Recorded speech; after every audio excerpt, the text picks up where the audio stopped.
ladies and gentlemen, boys and girls, dying time is here. That's right, we're talking about Abigail on Kill by Kill.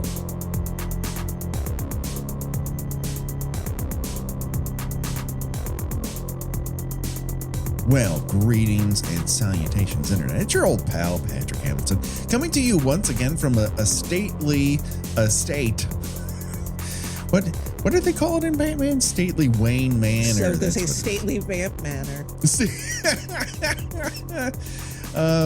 What do we do here? Well, we celebrate the least discussed component of any horror film, the characters. We unpack all the gory details of 2024's Abigail in the hopes that a would-be kidnapper's untimely end is just the beginning of the jokes we can make at their expense. And as always, there's only one person I trust to make sure that if I fall into a pool full of corpses, she'll help drag me out eventually. The one, the only, Gina Radcliffe. How are you doing today, Gina? I mean, as certainly as I am capable of dragging you out of something, I will give it my best. Yeah, I mean, find leverage, a little assistance might be helpful, as opposed to no assistance, which is what Catherine Newton gets here. I suppose before we go too far, because this is a newish movie. Now, by the time this comes out, it won't be quite as new, but still, it's newer than our average film. So we like to give a non-spoiler sort of capsule review before we go on to spoiler territory. So my question to you, Gina Radcliffe, is what did you think of Abigail? You know what? If you go in not expecting anything that you've never seen before, it's fun. I had a good time. Yeah. I don't know that it is transformative. I do know that it is a good time. It's a good time movie, full of fun character actors doing fun character actor work. I would certainly put it for me as a comedy horror where I laughed far more than was jumped or was scared or anything. Right, I didn't find it particularly scary. No, I would put this in the werewolves within territory, right? Where there's a mood, and maybe there's a jump scare or two, but honestly, what you're there for is the fun and thrill of vampire antics, and you're surrounded by people who can convey those antics with reliable emotion and gravity while also being funny. So, I will say it is might be the first time I've ever seen a mostly funny movie that unfortunately ends with an unloving memory card. Yeah, one of the actors and presumably the youngest actor in the cast. And I was just like, oh. Yeah, that was a bummer. Yeah, it's very unfortunate. And I was like, what am I missing about this? It took me, one Google search to figure out, because I could not make it past the first season of Euphoria. I had to binge in order to work on the ad campaign. So yeah, I didn't even try, because I was like, I'm going to go on some kind of list if I watch this. I watched it through my fingers, like really like I was Danny in the Overlook Hotel. I was going to say, really felt like a middle-aged dad, huh? Oh, wow. Yeah. For sure. Hey, but our words ended up on that poster, and that's really all that matters. But I was a little confounded by that. One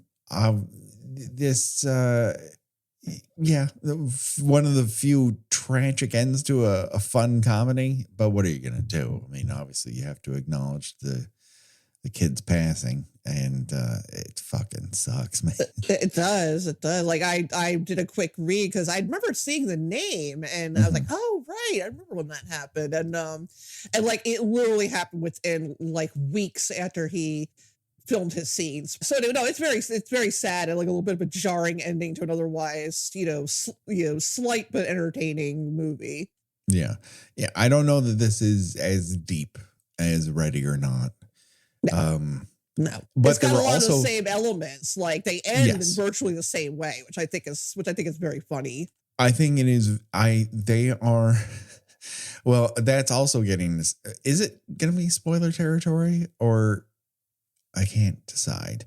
Anyways, I'll save that for spoiler view. I think everyone, acquits themselves rather well. It is not a surprising movie. No. Going in, she's a vampire. Right, Yes, because the trailer insists on giving that away, which yes. I think was a very silly move. I think that it did not trust itself to, or at least the studio did not trust that the film would be able to sell itself on its own merits. Because Yeah. I think that they could have just done a more vague, these people kidnap this child, something happens. Right. And just leave it at that, whether it's something now the hunters are the hunted. Right. You could have for left some it at, reason. Right. You could have left it at that and it would have been fine and it would have been, an actual surprise and a fun surprise. But I also don't think knowing that she's a vampire takes away from the it doesn't. It doesn't. I'm just, it is a little bit startling how much the trailer does give away though. I mean, we've confronted this before, like not everything is as spoiler free as the 1979 trailer for Alien. Right. Most movie trailers throughout the vast majority of your life have given away almost the entire movie. I mean, I've been like not harping. I've been like kind of, bringing up this movie a lot lately, but another good example of not giving anything away is the trailer for Longlegs. Right. Yeah. Which they're actually getting more incomprehensible with each as they go. I do wonder how that is going to go for it. I mean, it's going to be a busy summer season and everything. But based on now, here's the thing. I'm riveted. I'm in. Right. Did you get a trailer for it? I sure did. Yes. Did you get to one? It's like some creepy beat poetry. Yes. I did. And someone that I think is Nicolas Cage, like kind of sobbing and the like, oh my god, this is really unnerving. Yeah. Yes. I keep refraining myself because I know a piece of information about this movie, and I know you want to remain spoiler free about it. So I keep holding back. Thank you. So, I'm not even going to hint towards it, but I don't know that it clarifies it does clarify something. But I am mystified as to how this film will work. I know this one sentence. I have the feeling it's not going to do well theatrically, but will find its legs on streaming. Yeah. I mean, that's the other thing. You can never predict anticipation, right? You can try to manufacture excitement for something. And you have to manufacture it because there's no inherent excitement for any given property or movie. I hate to break it to everybody. You say, I'm going to have a Star Wars come out and people are like, oh, okay. Some people are really going to be excited about that and you can't take that away from them. And a lot of people are not going to be excited and you can't build that into them. But when it comes to something that's a complete unknown and the selling point is, this is so weird, you don't want to know. You would think that would work over and over and over again. But in recent memory, it's worked once, and that's with Barbarian. Right. And I think there is not to say like I'm super smart and above this kind of thing. I think there because movie tickets are so expensive now and people are more reluctant to go to the theater than they used to be because of, you want to call it, COVID PTSD or whatever. Right. I think people, do tend to want more like, what am I going to get here? Is there going to be some weird curveball that the movie throws at me here? They want to, they want to see if this is something, they want to be certain this is something they're going to enjoy. Well, a risk adverse entertainment hub has now bred risk adverse audiences. Right. And that doesn't bode well. No, I mean, and that's why it is kind of a miracle that like a movie like say Beau is Afraid performed a little better than expected, because again, that's another one where it's like, what in the hell is this movie about? Right. And then again, like you go see it and you leave there, what in the hell is this movie about? Then you watch it a second time at home and you're like, I think I know what it's about. Right. But it can't It's just like, be about that, right? It's about like, you know, anxiety and mommy issues. Okay. Yeah. I get this. I mean, I loved it, but I certainly, you know, understand and respect people who came out of it just like, that's 2 hours, that's 3.5 hours of my life I'm never getting back. But Abigail is a breezy, you know, hour 40 minutes maybe, and you know, it's a lot of quipping, but a lot of the quipping is funny. You know, you got a lot of likable actors who, you are usually pretty solid whatever they do. You know, I hope this is not Melissa Barrera's last horror movie. I hope not either. And I do enjoy how Radio Silence take a simple concept here, which is basically a one set wonder, and they make the most out of it. This is movies how they used to be made, right? Yeah. We were just talking the other day, I think on Patreon, about 13 Ghosts. This is a 13 Ghost situation. They weren't hiding the weenie on 13 Ghosts. You walk into a house, a whole lot of shit happens, maybe one person walks out. And that's what you got here is a very Die Hard meets vampire situation with a girl who's best known for being in the musical Matilda. She's great, and she you know, she's sort of like Beth was the sister that died in Little Women, right? She's like she's like if Beth had been saved from death from a vampire. You know, she's got this kind of otherworldly thing. She's this very little pale Victorian child, and you know, of course, I mean, again, I'm not giving anything away by saying she's a vampire because that's right in the trailer. Yes, but you know, because she is, you know, she's actually, you know, hundreds of years old.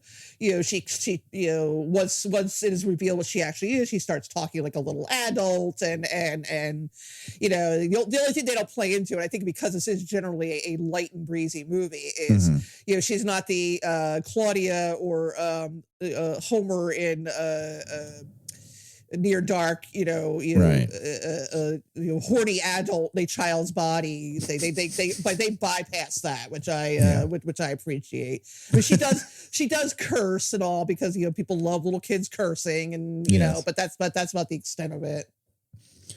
Well, I it's a thumbs up for me. Yeah, I enjoyed it. Like I say, don't go in expecting, you know, anything, you know, unexpected, I guess. Right. It's not revolutionary, but I do think a satisfying movie experience is worth attending. Like, you're getting exactly what you want out. There are certain characters that you're gonna peg right away as they're the ones going to turn on everybody, and sure enough, they do. like no one's really hiding who they are in this. Right. And weirdly enough, it's about every single person on screen hiding who they are. But they're really not. They're really not at all. No. They're very bad at it. And maybe that's the twist, you know. It's like, they think that they're, you know, they're being slick and you know, you fooling each other, and they're absolutely not.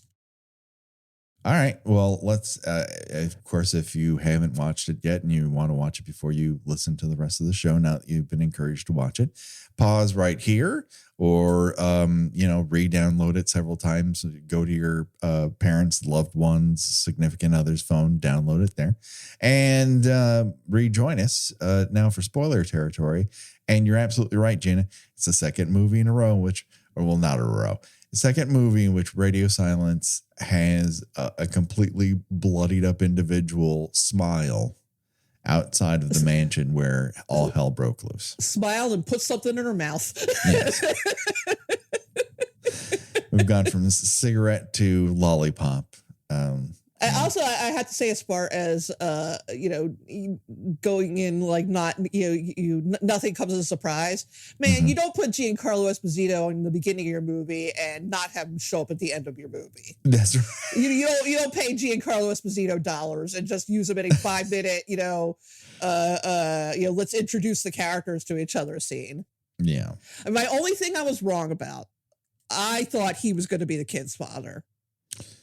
Yes, I had no idea that was my assumption as well. Once I saw the this was all a trick to just get them into the house, so she could feast. That this is his job, that he's somehow training her, or I had all sorts of more labyrinthian explanations for why this was happening, when it's just like, well, I want daddy's attention, so I kill his business rivals. Right. Well, yeah. Like when I saw him he's in the trailer too, and I'm like, oh, he clearly has more to do with this than it would seem. Yes. Than the 2 days of work he was brought on. Right. Well, it's like that Onion article, like a character totally fucked once Giancarlo Esposito appears. Oh, he's in Maxine too. We're having a Giancarlo Esposito and horror renaissance. Oh wow, we really are. Yeah, Maxine is on the schedule, people. We're it's flexible as to when it'll exactly happen, but I feel like we're still eating good. We're still eating good right now. It is a very good genre year. Now, I can't say that every movie is out of control. It was a rough start with Night Swim and Imaginary. And I don't hear good things about Tarot, which is a movie I just heard existed like a week ago. Tarot. I had no idea that was a legitimate motion picture. Now, when I went to go see Abigail yesterday, and I back to back it with The Phantom Menace, Gina. Oh, I'm sorry. So and because Becky's out of town, I had to subterfuge my way into being able to do this. And part of it was that Oliver was not going to go see Abigail. That was not going to happen. He pulled the cord on Total Recall the other night. Once he saw a three-breasted woman, he was out. Just wasn't enjoying it, or freaked out, or I think it was weirdly too mean for him. Now, this is a kid who asked to watch RoboCop and loved it. So I don't think it's a mayhem thing, but there was, again, whenever something enters anything vaguely sexual, he just has a parachute. He rips the cord on. He just that's delightful. That's actually kind of sweet. You're raising that boy right. Well, yeah, he is what he is. But again, it's not like this movie is like sex scene after sex scene. There's just one three-breasted woman, and everyone joking that Michael Ironside's wife enjoys sleeping with Arnold Schwarzenegger. So I was a little surprised by that, but he doesn't want to see Abigail, and it's fine. I'm not going to force him.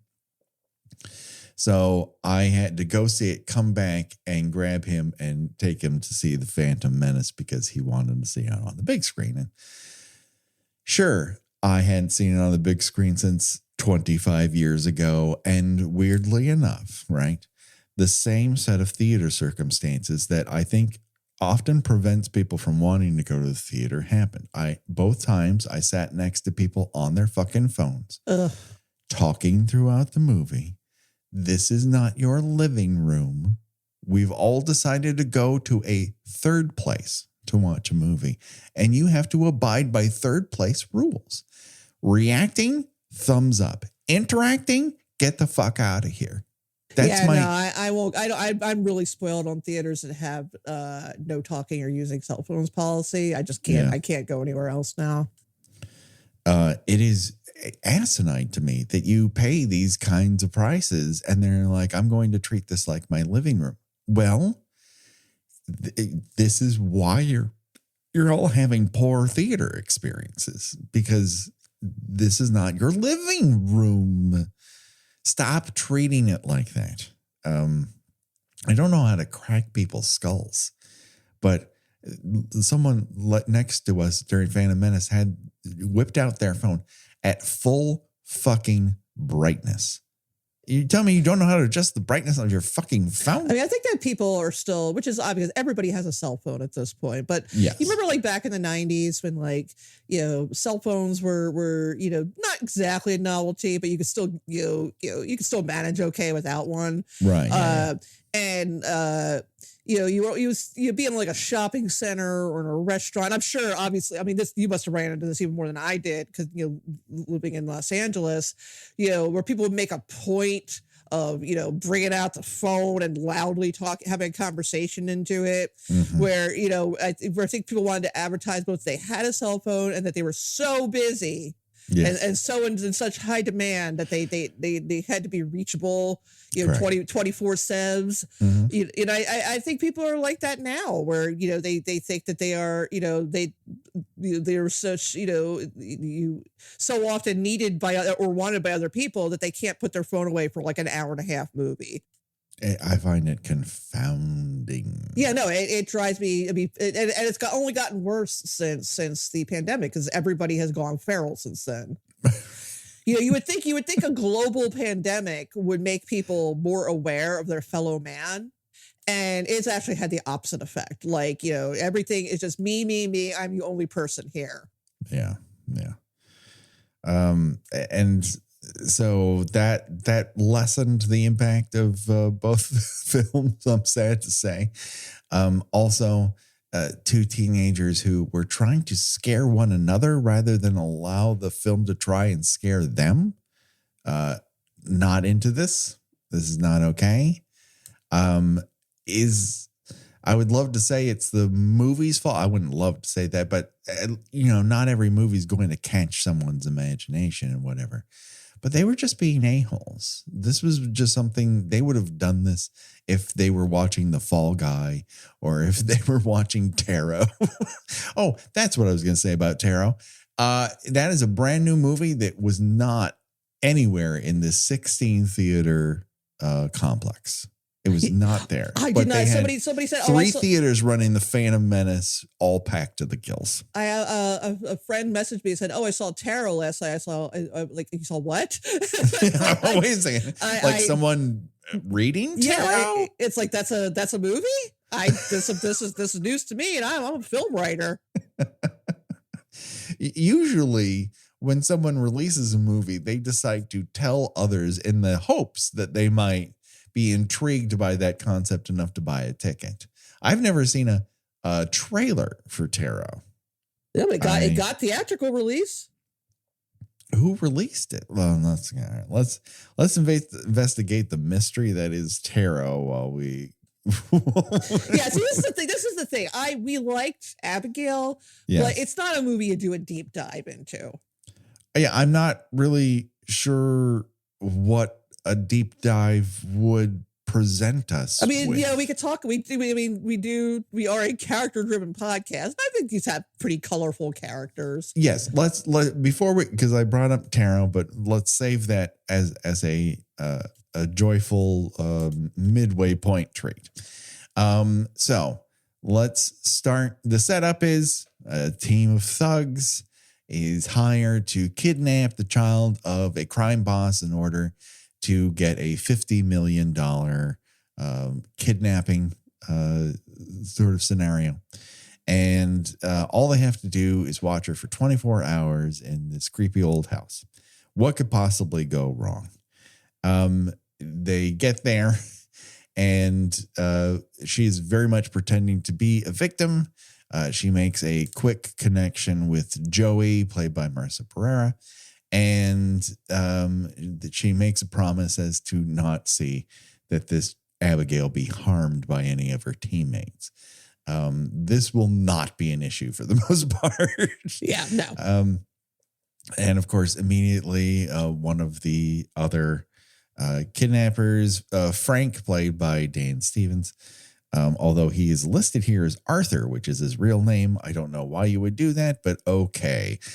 Frank, who is a former cop, immediately starts freaking out that he is actually kidnapped somebody that is going to get him and the rest of the team killed.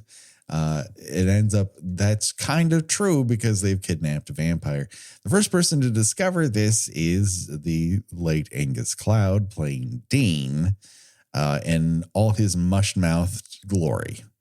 At one point, Catherine Newton name checks Tom Hanks as the father of the child they've kidnapped as a joke. And I looked at Angus Cloud and thought, that's not that Chet Hanks. That's what I thought. I was like, is that Chet Hanks? And I feel like I was like, no, it couldn't have been because that would have come out already. That would have come out already. Yeah. I feel like that was a swipe at Chet Hanks is my guess. Which I think is what he is doing. I didn't watch Euphoria, so I don't know if the actor who was apparently best known from that, if that was his shtick, his character shtick on that as well. So I don't know if he's poking fun at his character there or poking fun at Chet Hanks. I don't know. This is a character. I think this is what Angus Cloud did. Well, okay. He sounded like he had just come out of a car crash and had arrived at your party. Yeah, like kind of mush mouth, perpetually stoned like guy in his 20s. Yes. He's very good at it. Because I don't know that it was that far from the truth. Well, regrettably, yeah. Regrettably. So he spends the majority of the movie desperately trying to get Catherine Newton interested in sleeping with him, which she is not. And ends up lighting a J, wandering around the kitchen, seeing a rat, and then gets his head taken clean off. Yeah, that's to get the classic setting up with the body sitting, like the head resting, and when someone touches them, the head falls off. I love that. Yeah. We forgot to mention that Dan Stevens, they make a yeoman's effort in hugging him up by giving him unflattering glasses and kind of slicking his hair down. It doesn't work. Right. Yeah. Again, and he does turn into a vampire at the end. Oh my God, Patrick looks so fucking hot as a vampire. I mean, I realize he is covered in blood by that point, but I can't. You're usually the one that gets that's horny on Maine, but oh my God. And it's usually for Dan Stevens. He is He is having so much fucking fun in this period of his career. And I'm so happy. Anytime he shows up, it's a good fucking time. Again, I don't think Kong times Godzilla was revolutionary. No, but he is having a good time basically playing sexy Ace Ventura. Yes, he is having the time of his life being sexy Ace Ventura. And he tries something different in every movie he's in. He goes in there to make a movie every time. And I wish more people would have his attitude about it. And I think partially it comes from the fact that he's too fucking pretty to just be normal. Right. He has to be weird. He's got to get those eyes rolling. Like he's got the like I said, the patented Dan Stevens crazy eyes. Although he also gets but for me, he also gets the best line in Abigail, which is when they're all aware now that the kid is a vampire. And like they decide to gather the most basic, vampire destroying weapons. And he sends Sammy, who is Catherine Newton's character, off to get garlic. And he's talking to them, basically ordering everybody around. And then he stops and looks and sees like, Sammy, those are onions. like that guy, like the biggest laugh in my theater. And she's like, I don't know, I don't cook. But it's also because the way they block that particular scene, you can't see her. Can't see her. It's just him reacting. Also, out of Sammy, those are onions. Right. He's going from, a long list of things they absolutely have to do. And these are the rules that they're going to follow. And those are onions. And really well constructed. It's excellent timing. To me, I think it's the highlight of the movie for me, because like I said, I just it's the way he says it and the way you're absolutely right that you can't see her standing there with the bag of onions. This is why movies are a collaborative art, because the screenwriters wrote it on the page in the hopes that it would translate well. It's set up on the day. Everyone's looking the way they're supposed to look. They've cast it properly. They've lit it well. You're in the moment. You're filming those individual elements often out of order, and then they combine it in such a way with both editing and music and performance that it gets a laugh. That's why you go to the fucking movies, right? The people in charge here know what they're fucking doing. And that that's the shit I want. It's not that it's an unexpected joke. It's delivered in an unexpected way. Right. Exactly. Needless to say, Abigail reveals herself after Angus Cloud's death to be a motherfucking vampire, and goes about stabbing people with their own crucifixes. She's like a vampire who does like little kid parkour. Yeah, she is. But it also escalates. You know, she doesn't fly right away. She built up to flying. And so the rest of the movie is just a sort of a long build till the end. There is one other character, Rickles, played by William Callett, who is an actor I know I've seen before, but I don't know where. He's very handsome. Here's the only part of the movie that I kind of took pause with. It felt like it was either an editing issue or a character development issue.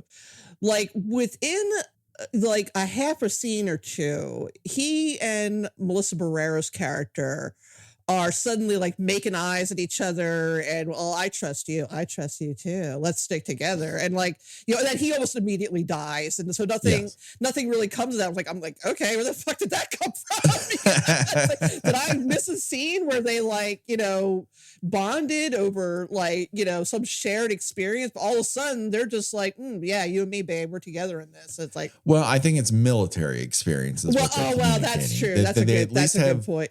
They have duty on their side. Yeah, she did. They know they can rely on each other from that standpoint. That's a good point. But there seemed like a little more happening there than just that. They also want a bone because they're both incredibly attractive people. We're gonna have a celebratory fuck when we get out of here. Exactly. Yeah, they're just gonna have very athletic sex and part ways, which is honestly what more could we all dream? I mean, of? honestly, you know, what I mean. Yeah. Whom amongst us would begrudge though? But yeah, they kind of, it sets up a lot of, this is the way this is going to break down. There's going to be alliances. There's going to be twists and turns. People are going to make deals and break deals. And it is an ongoing negotiation from the minute one of this film of who will you trust? Because as we mentioned earlier, everyone is not necessarily the kidnappers aren't pretending to be other people. They've been designated as other people in order to keep the operation from breaking down. Right. They don't actually know each other before all this. I mean, we also forgot to mention Kevin Durant, who's basically playing a lovable big dumb lug. Yeah. Yeah. Although a lovable big dumb lug who was willing to kill a child. He's like, this is what I do. Yeah. Like, this is the job. Well, sorry, kid. Yeah, I'm the Falcon, and when I'm pointed in a direction, I go and use my claws. That's the gig, everybody. He doesn't love it. He doesn't hate it. It's just what he is. And Catherine Newton is playing a hacker who comes from rich parents and does not know what garlic is. Well, she doesn't cook.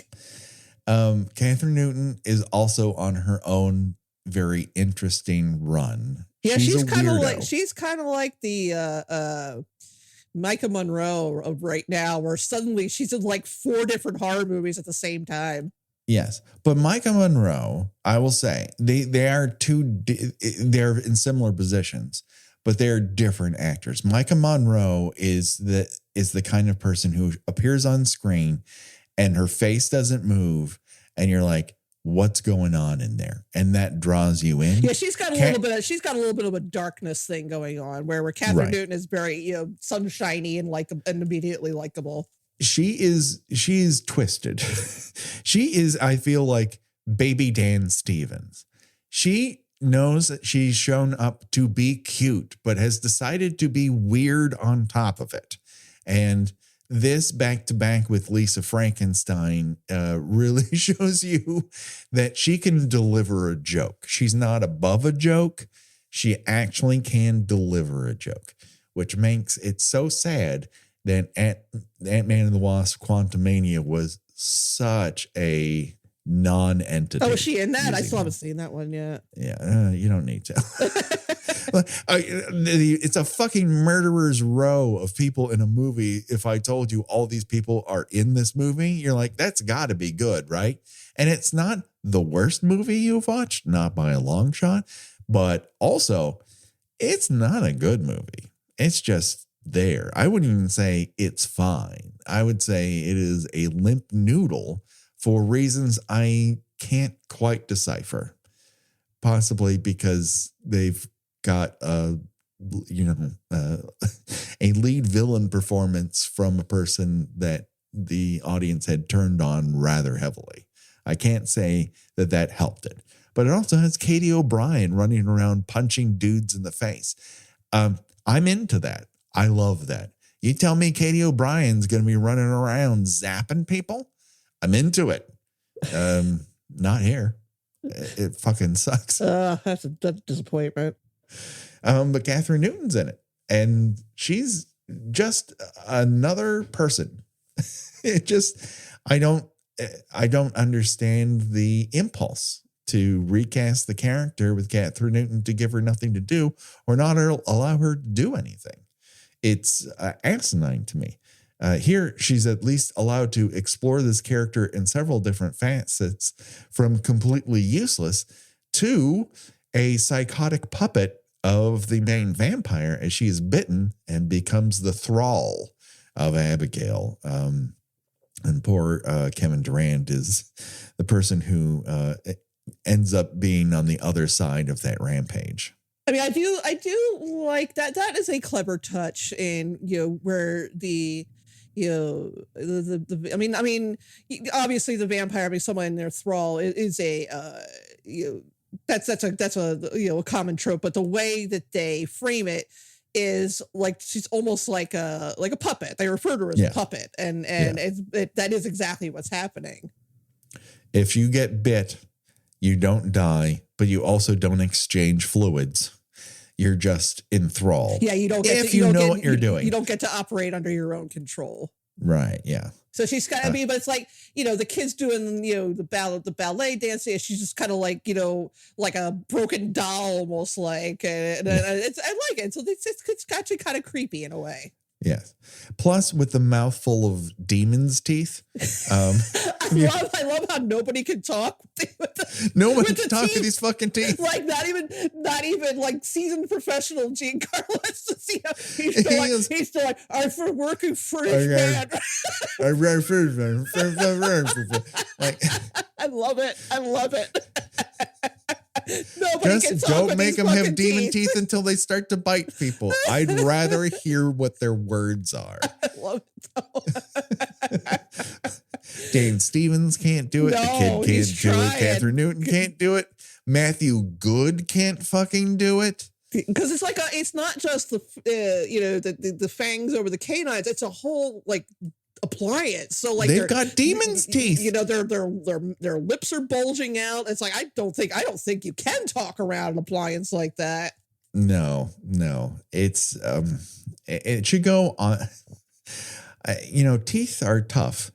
in a lot of respects, right? I mean, There's only ironically, so much you can do with them. You know, the only one that can really manage it is the kid. But for all I know, they might have ADR'd her voice over the over her dialogue. If they did a very good job.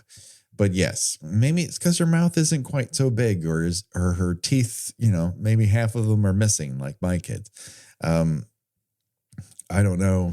But yeah, when you're taking down legitimate thespians with dental appliances, I think you've taken the teeth a bit too far. It's great for effect. Oh yeah, I'm not complaining. It's I mean, I feel like with Dan Stevens, his character has an excuse because he has just been turned. Yeah. So you got to adjust to that shit.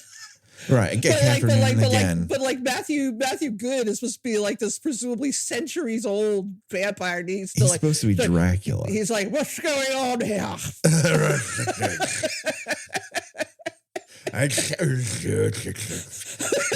Like, come on, man.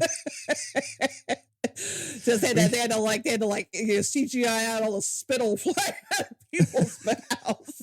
There's such a predominant gap between his overbite and underbite in this movie, and you're like, he kind of looks a little bit how big are those chompers? He kind of looks a little bit like a demonic version of Mikey Day's butthead makeup. The fact that they showed up to the premiere of The Fall Guy as those Beavis and Butthead Patrick, characters. I've watched that sketch like 20 times in the past 2 weeks. It's so good. I messaged it to people. Stupid conceit. It's like I messaged it to people. Have you seen this? Have you seen this? Have you seen this? And they're all like, yes, I've seen it. Everyone on earth has seen this sketch. We'll watch it again. That's the most punch drunk episode of Saturday Night Live I've seen in a really long time, because it wasn't just Ryan Gosling and it wasn't just that sketch where people could not keep a straight face. There's not a soul in that cast who did not break over the course of that 90 minutes. It's just, I think they are all, it's the end of a 3-week run. They've lost their minds.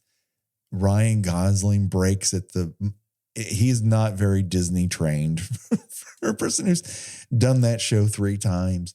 And for whatever reason, they all laughed throughout the entire thing because all of the sketches were inherently stupid and they could not pay attention during rehearsal because the excuse was, I didn't see them in full makeup during rehearsal. And then they released the rehearsal footage and she's laughing during that too.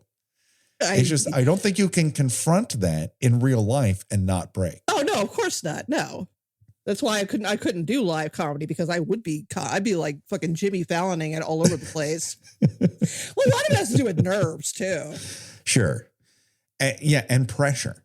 And they all do a pretty yeoman's task of not breaking a lot of the time. And you can tell when they're on edge, but there's this thing.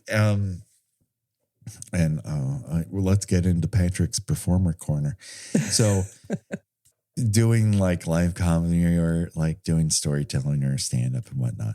There's this thing when like you can feel the roll of the room in laughter, right? And it's a incredibly intoxicating experience.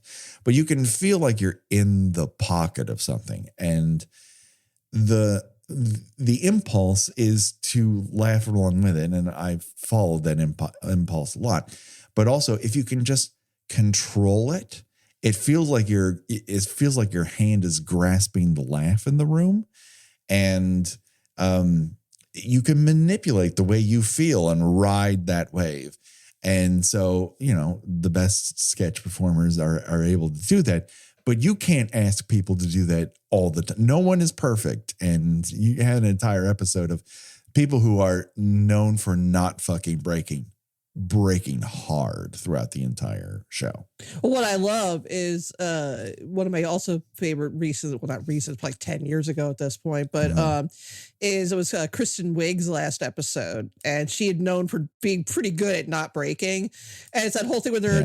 She and Bill Hader play the like Hollywood talk show host, where he spits in her face, right? He throws the slushy in her face and dumps the thing of popcorn over her head, and like it's like, and she says these are sitting there for like a few minutes with like dripping down her face, because that was all in service of trying to make her laugh. Yeah, it's a tough gig, man. you really got to be prepared to not do that. And when the audience senses that they might go over, they're laughing harder, right? And it makes it even tougher to maintain. Well, that's what made the Stefan bit so funny, because famously they would change the lines on his cue cards. Yes. And so his reaction to them, to reading the ridiculous stuff, was authentic. Yeah. You can really feel like the entire audience rolling with that particular sketch. Yeah. So back to Abigail and being covered in fluids like Kristen Wiig. This is another. Is Radio Silence now the blood explosion people? I think so. They love a good blood explosion. They are into blood explosions, and I don't think anyone's in contention for taking their crown anytime soon. No. I mean, I'm not complaining, but this is two, at least two now. They have also revealed that this takes place, and I don't know what the fuck this means, in the same universe as Ready or Not. Okay. And you're like, what does that mean? So is this just a sort of like, there's a world where there's like a whole bunch of like weird supernatural shit happening? I think it's demonic capitalism. These two movies forward an idea that in order to truly succeed in business and have a nice big house, you made a deal with some sort of demon. Either you've been a vampire for a really long period of time, or you made a deal with a demon and you have to play a game and occasionally sacrifice a family member.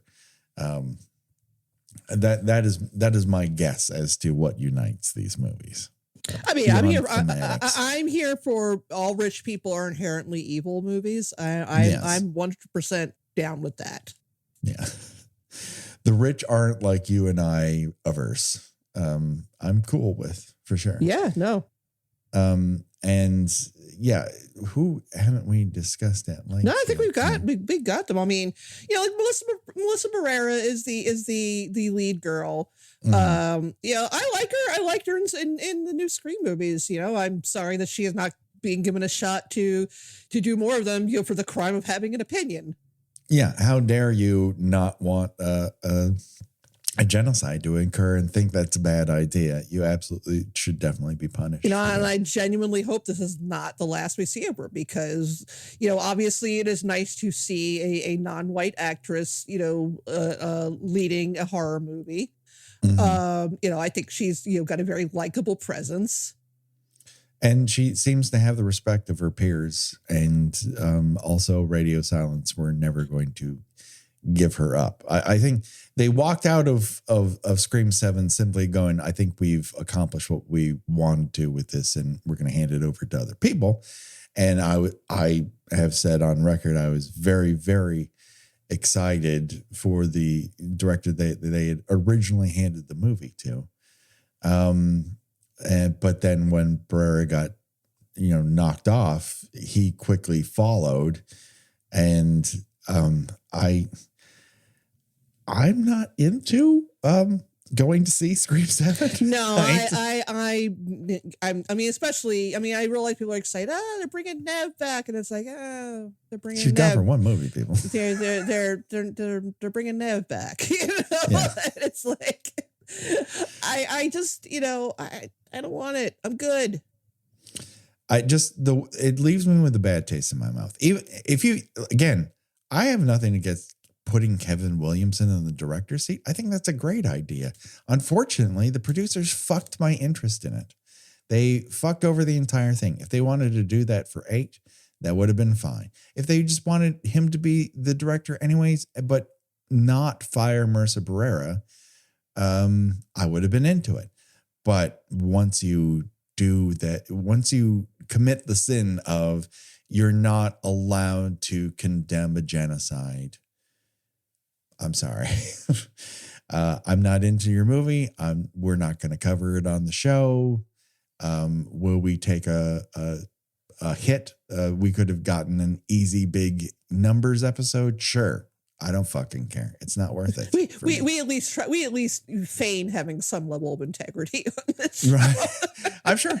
Right. It's not like I saw that. Well, normally maybe we would have talked about Abigail on Patreon, but since vampires are nom de plume this year in conjunction with Evil Dead, that one of our focuses, it's like, well, here there's not a ton of theatrical vampire movies to discuss. So, you kind of have to give her, like, if someone's going to release a vampire movie and we're supposedly covering vampires, we should absolutely cover it. And I think this is a fun version of a vampire movie, which is more like a Home Alone, Violent Night, Die Hard like action thriller. I think that's an interesting combo. And I like that the other theatrical release vampire movie we are presumably going to be covering at the end of the year will be Nosferatu. Exactly. Which is funny because that's 2 extremely different takes on vampire lore. But that is, I think, what the beauty of the vampire movie is. It is transmorgified from, you meet this guy in a castle and he seduces, a lot of women with cleavage and eventually gets staked in the heart.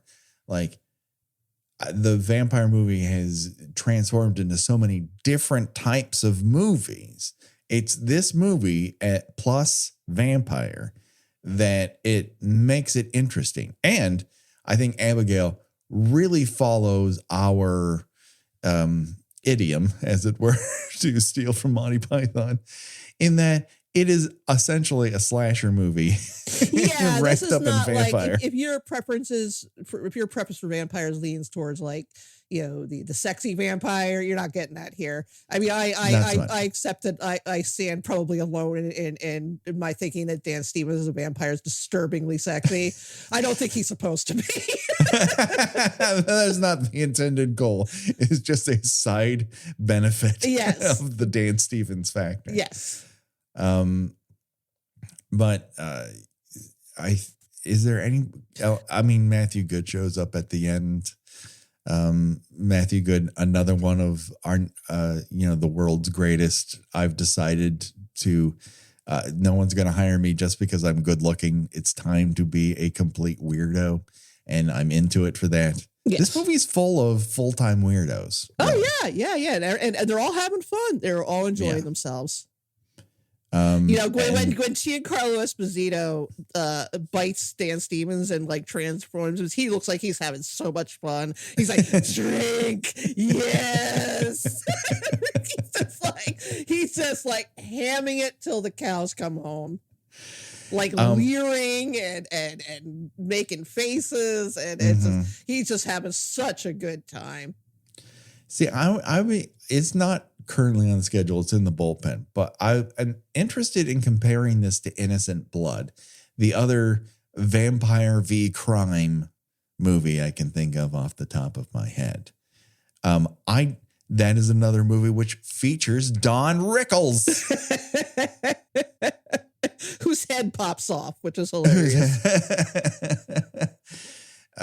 So that'll be interesting to compare. I would like to ask these guys if Innocent Blood was like, well, it's not my favorite movie, but it's an idea that just stuck in my craw. And I always wanted to explore that particular territory just in a more effective way. I think the open world aspect of Innocent Blood is something that does that movie in over the long haul. But it's full of character actors. going ham fucking wild once they become vampires. Oh yeah. Yeah. But yeah, it's revealed that the statue at the end is in fact Abigail and Dada, that she was turned as a child, that he wanted a daughter. And then he kind of lost interest in, but not so much in the way that he didn't have many portraits and statues built of the two. I'm just wondering, like, why don't you just, turn lady vampire and give Abigail a mommy? Yeah. That would seem to have solved the problem. And yet at the end, we see growth. This guy's like, she goes, she was here for me. And he thinks about that. It's like, oh, I see.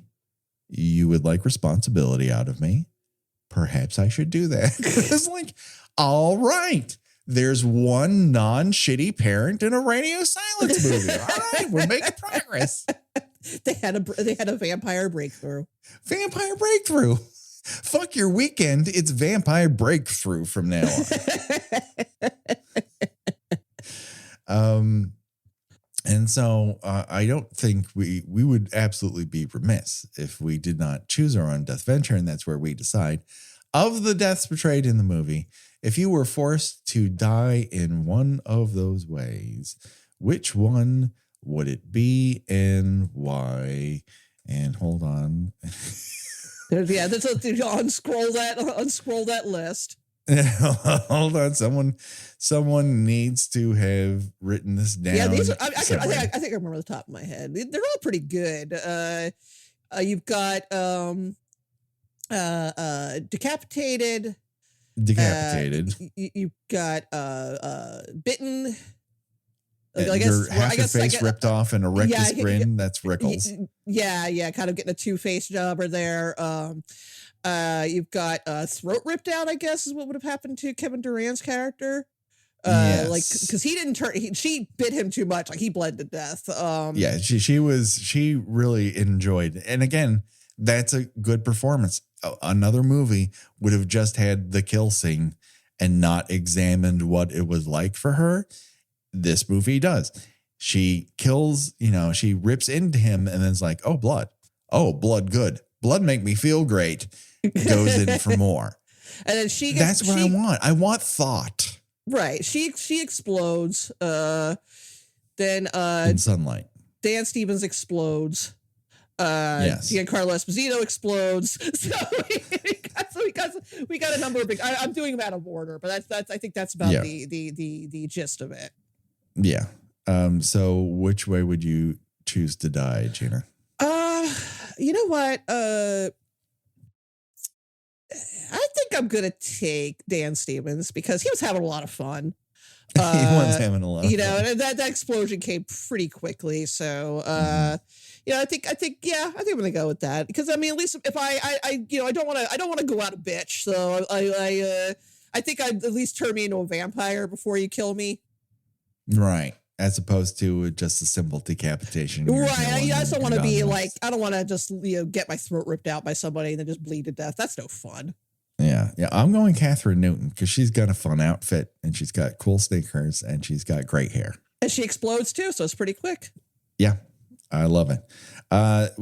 Join us over on Patreon. We got special bonus episode content for you that's really, really cool. I don't know what we're doing in June because we're doing this a full ass month ahead of time, but I promise you it's awesome. We've got movie commentaries, we've got Q&As and bonus episodes of movies chosen by you, our Kill by Kill audience.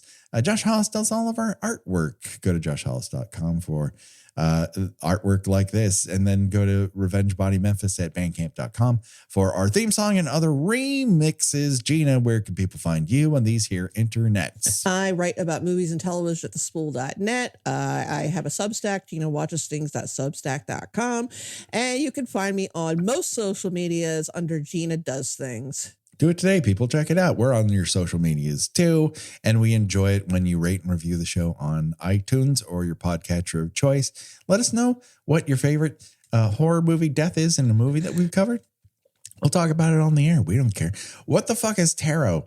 This is a bonus episode. Now we're into bonus territory, baby. Let's find out what Tarot 2024 is. Should we go? Should we go? Should we watch it? Should we talk about it? Is it worth our time? Let us know. Wait a second. This is based on a novel. It's not based on tarot cards .tm. Right. I don't know who owns the trademark to tarot cards. Maybe all that's I why know, they chose and I know this from just seeing a thumbnail, is it's got that kid from the Spider-Man movies in it, his buddy. Oh, oh, it does? Yeah. Oh, good for him. Yeah. Who is that? Like Jacob something. Oh, Jacob Batalon. Yeah. He is listed 7th here on Wikipedia. Oh, that's not good. To talk to his agent. Do you recognize the name? Do you recognize the name of anybody above him? Nope, that's a big negatory. A group of friends, and then lists Haley, Grant, Paxton, Paige, Madeline, Lucas, and Elise rent out a mansion in the Catskills for one of their birthdays. With the attention of the group, following Haley and Grant's recent breakup, they decided to distract themselves by having Haley read their horoscopes with a box of strange tarot cards discovered in the basement. Although Haley states that using someone else's deck is against the rules in tarot, they decide to proceed. Elise receives the High Priestess, Lucas the Hermit, Madeline the Hanged Man, with Paige and Paxton are read the Magician and Fool respectively, and when Haley reveals Grant as the Devil card, the two argue. Finally, Haley reads her own horoscope with the cards and gets the Death card. So I assume they die in that way? But Patrick, the Death card doesn't always mean death. I know. I don't know much about tarot, but I know that if you get the Death card, that does not mean that's not a predictor of anything. It symbolizes change. Yeah. That's all. It just symbolizes change. When a group of friends recklessly violates the sacred rule of tarot readings, never use someone else's deck, they unknowingly unleash an unspeakable evil trapped within the curse cards. One by one, they come face to face with fate and end up in a race against time to escape the future foretold in their readings. What is the rating for tarot? PG-13. Of course, that smelled like PG-13. It's not the worst thing in the world, right? I know that there's something that we just don't like about Pete, but there has to be starting places. I know for people in horror. I stumped for the Boogeyman last year. I thought that I know that the horror queers weren't fans of it, and a couple other people were pretty. But I thought as a starting point for a young teenager, it's pretty good for that. Yeah, and the thing is, we review tons of crappy horror movies. We talk about them and have a lot of fun doing it. And I'm sure 20 years from now, someone will access their mind recorder and make a podcast about tarot. Listen, might not be good, but it might be great. In a couple weeks when it's inevitably on streaming, if whoever wins, an upcoming You Pick the Movie Drop, if you want us to watch it, go for it. Sure. If that's the way you want to spend your money, force us to watch tarot. I mean, maybe it'll pay off. I am sure it is exactly 90 minutes long. That it is an hour and 32 minutes. So with the credits, baby, you're walking an under 90. I love it. Yeah, that's I'm sitting on the train. I'm going to watch this movie. But people are going to be bumped off one by one. Like if you do it in an interesting and compelling way, I'm not against it. It just depends on how you accomplish it. Again, Abigail's not revolutionary, but I'll tell you what it is. It's a fun time. It is very fun. It's competent. And it just, like I said, it just breezes right by. Yeah, it's a lark. It's a goof. It's so much fun. Actors be acting. It's a lot of practical effects and judicious CGI. And everyone is having a good time. That's what I want to go to the movies for. If the unintentional bummer is I'm supposed to go for a good time and you deliver me flat crap. I don't want it. Exactly. Much flat crap. So that's your bonus. Tarot is a movie that definitely exists and features the kid in the chair from from Spider-Man. It's my guess is still right now, Immaculate is running tops. You know, I haven't seen it yet. I plan to though, 'cause I saw it was on streaming. It's not doing anything particularly unexpected, but the relish in which it happens is delightful. It's very, very well photographed and is pretty damn well cast. It's not going to surprise you in that I didn't see that coming from that character. Its surprises are, I didn't think it would go this hard. And then it kind of does. And I enjoyed the living hell out of it. It is FUN fun. My version of fun. I love it. I haven't seen the first Omen yet. So I hear great things about that. And it's covering some of the same territory. Spoiler alert for Immaculate, but we're already in spoiler territory. It's very interesting that now is the time we start impregnating nuns with demon seeds. I mean, what better time? But we'll have to talk about both at some point, because we're having some good horror times, people. This is good horror times. Yeah. So that just about does it. But don't worry, folks. The body count will continue for myself and for Gina. Bye-bye, everybody. Bye.